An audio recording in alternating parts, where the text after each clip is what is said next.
దేవుడు ఇస్తున్న ప్రేరేపణను బట్టి మాటలు మీతో పంచుకుంటున్నా. మన దగ్గర వెస్లీ బాయ్స్ ఉన్నారు, మీ అందరికీ తెలుసు, మీరందరూ కూడా ప్రార్థన చేస్తున్నారు. వెస్లీ బాయ్స్లో ఉన్న పిల్లలందరిలో అయితే తల్లి కానీ తండ్రి కానీ లేని వాళ్ళే ఉన్నారు. అయితే కొండ ప్రాంతంలో మరి ఏజెన్సీ ఏరియాలో పరిచయం చేస్తున్న రాజప్రకాష్ యొక్క తల్లిదండ్రులు వెస్లీ గారిని వచ్చి ప్రత్యేకంగా రిక్వెస్ట్ చేశారు.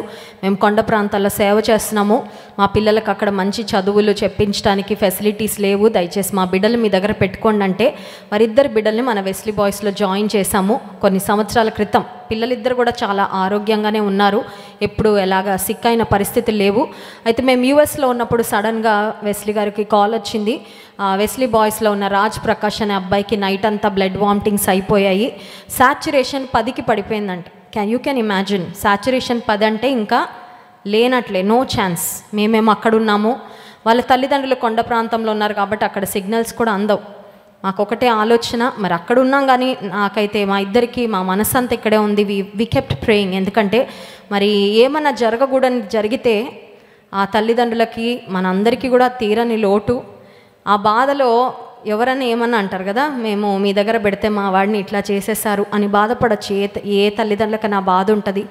దేవుని తెలియని వారు, క్రైస్తవ విరోధులు, వీళ్ళ మీద ఎప్పుడు బురద జల్లుదామని ఎదురు చూస్తూ ఉంటారు. అలాంటి వారికి ఏమైనా జరిగిందంటే ఇంకా అది మామూలుగా ఉండదన్నమాట పరిస్థితి. దేవుని సన్నిధిలో ఒకటే మొరపెట్టుకున్నాం, మేము అక్కడ లేం ప్రభా, ఆ బిడ్డ ప్రాణాన్ని నువ్వు కాపాడాలి, నువ్వు నిలబెట్టాలని. జాన్ వెస్లీ గారు నేను మరి అక్కడ ఉండి ప్రార్థన చేస్తాం. ఆత్మీయ తల్లిదండ్రులు ఇక్కడ ప్రార్థన చేశారు. ఆ బిడ్డలు ఇక్కడ పెరుగుతూ ఉన్నారు. ఈ ప్రాంగణంలో దేవుని జీవము కలిగిన సన్నిధిలో పరిచర్య చేస్తూ పెరుగుతూ ఉన్నారు ఆ బిడ్డలు.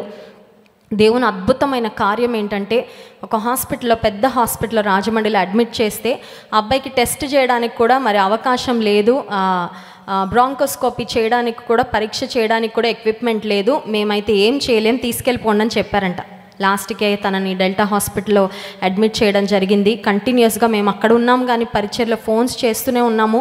మరి డేవిడ్ గారికి వెస్లీ గారు చెప్పారు, ఎంత ఖర్చైనా పర్వాలేదు, మీరు ఆలోచించద్దు, ఆ బిడ్డ ప్రాణం నిలబడాలంతే, నేను ఎంతైనా సరే ముందుకు వస్తాను, ఆ అబ్బాయి కోసం మీరు బెస్ట్ ట్రీట్మెంట్ ఇప్పించండి అని చెప్పారు. We kept praying. దేవుడు ఎంత గొప్ప దేవుడు అంటే వెంటిలేటర్ మీద కూడా వెళ్ళిపోయాడు అబ్బాయి. వెంటిలేటర్ మీదకి వెళ్ళిపోయాడు. డాక్టర్స్ మరి ఇలా అని సైగలు చేస్తూ ఉన్నారంటే ఇంకా ఛాన్స్ లేదని.